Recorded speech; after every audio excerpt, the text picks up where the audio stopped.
History of English literature. It begins with the arrival of Germanic tribes in England. In 5th and 6th centuries, they migrated from Germany and Denmark to live peacefully. There were mainly three tribes: Saxons, Anglians, and Jutish tribes.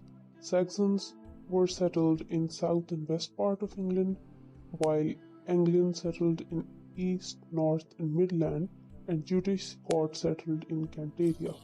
Saxons got dominated in them, and from then onward they are known as Anglo-Saxons, and they formed their kingdom.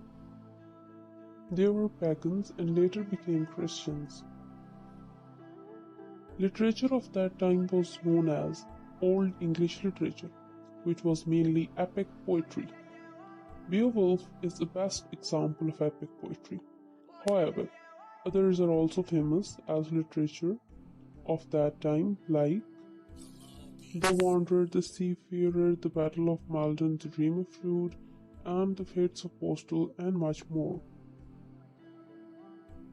In 1066, a French-speaking ruling class called Normans attacked on Anglo-Saxons.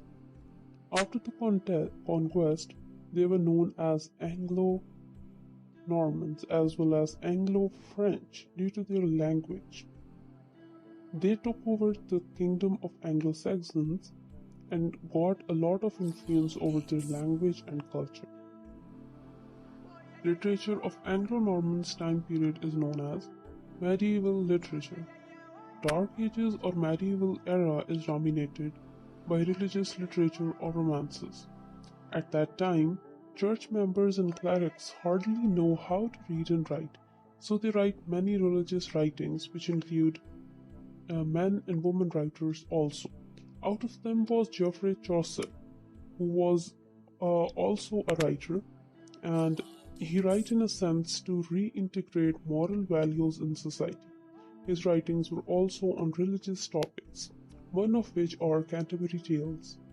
Romances were also written at that time, like Arthurian romances, and they were famous for the bravery and invasions of King Arthur. However, it is not clear that they were real or not. In late medieval time period, there were many small feudal systems who often fought with each other. From all these fights and all this chaos, Henry won, who is often called as Henry VII. He became the King of England. Henry had two sons. Arthur was his favorite and he was educated as a future king. However, Henry VIII, his second son, was educated as a future church member. Arthur had to marry Catherine of Aragon, who was daughter of Elizabeth and Ferdinand of Spain. This marriage was King Henry's order as to tie strong knots with Kingdom of Spain. In order to know more about English history, keep watching and following our channel. At last, do subscribe and support our channel. Thank you.